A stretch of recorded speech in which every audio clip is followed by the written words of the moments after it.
আলাইকুম, কেমন আছো? রিপ্লাই দিচ্ছ না যে, ব্যস্ত নাকি নাকি অন্য কারোর সাথে ব্যস্ত? ওয়ালাইকুম আসসালাম। হ্যাঁ বলেন। ব্যস্ত নাকি ফ্রি সেটা আপনাকে কেন বলতে হবে? আমি তো চিনি না আপনাকে। আমি ঘুরতে যাচ্ছিলাম, তো হঠাৎ দেখলাম তনু নামের একটা আইডি থেকে মেসেজ, তাই কিছুক্ষণের জন্য স্তব্ধ হয়ে গিয়েছিলাম। কেন? তনু এমন কে যার মেসেজ দেখে স্তব্ধ হয়ে গেছেন? সে আমার এক না পাওয়া ভালোবাসা ছিল, টাকার কাছে বিক্রি হয়ে গিয়েছিল। কি করার বলেন, টাকা ছিল না তো, তাই হারিয়ে ফেলছি ভালোবাসার মানুষটা। ভালোবাসার মানুষটাও না বড় বেঈমান ছিল, পেরে চলে গেল। অনেক ভালোবাসতেন নাকি তারে?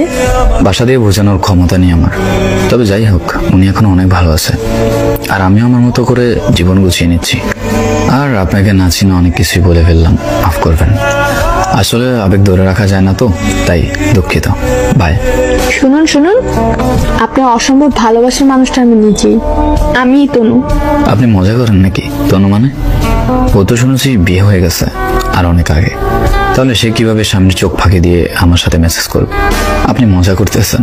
আমি তনু আসি। তুমি হঠাৎ? খুব মনে হচ্ছিল তোমার কথা। ও আচ্ছা, হঠাৎ আমার কথা মনে পড়ার বিশেষ কোনো কারণ? না, কোনো কারণ না, এমনি মেসেজ দিয়েছি। তুমি তো কারণ ছাড়া আসলে কিছুই করো না। তোমার ডাক্তার স্বামী কই? ব্রেকআপ।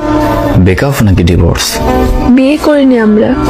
তুমি যেন আমাদের মাঝে কখনো না আসো সেজন্য ফ্রেন্ডের মাধ্যমে তোমায় মিথ্যে জানিয়েছি।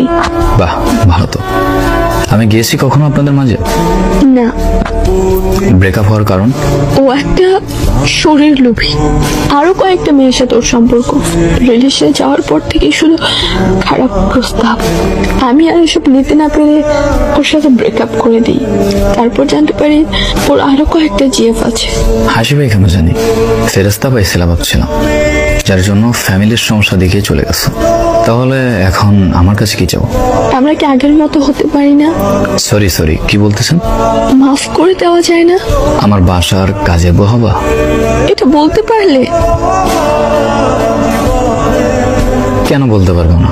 গত 3 বছর আগেই আপনি নাটক দেখিয়ে চলে গেছেন। আজ আমার অর্থ সম্পদ হওয়ার পর এখন আপনি আপনার ভুল বুঝছেন।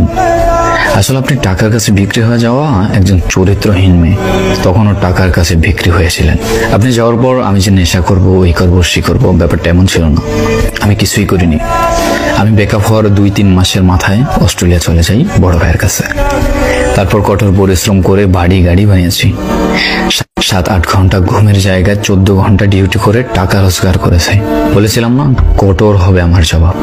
মনে করো 3 বছর আগের কথা, যখন ফেলে গিয়েছিলে।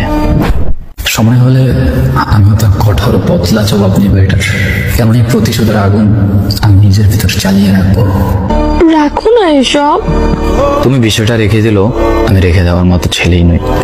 যখন টাকা ছিল না তখন ফালায় চলে গেছো, এখন টাকা হয়েছে, এখন আবার কথা বলতে আসছো, সম্পর্ক আগের মতো করতে আসছো। তোমার এসব শুকনো কথায় চিরা বিসবে না। যাও, ভিজাইয়া মুড়ি হাতাইয়া খাও। আল্লাহ হাফেজ। কাজের বুয়া হইতে চাইলে সিবি জমা দিও। ইন্টারভিউ নেওয়ার জন্য আমি আমার ম্যানেজারকে বলবো। সে আমায় ভালোবাসেনি, সে ভালোবেসেছে আমার অবস্থানকে। সে আমার দিকে নয়, সে তাকিয়েছে টাকার দিকে। আমি প্রচুর জিদি একটা ছেলে। আমি ফেলে আসা কোনো জিনিস কখনো তুলে দেখি না, সেটা যতই শখের জিনিস হোক। তুমি পরিস্থিতির শিকার হয়ে যদি বিয়ে করতে, আমি মেনে নিতাম, কেননা তোমার করার কিছু ছিল না।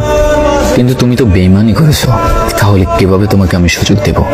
লাইফে শত্রু থাকা ভালো, কিন্তু গাদ্দার আর বেইমান থাকা ভালো।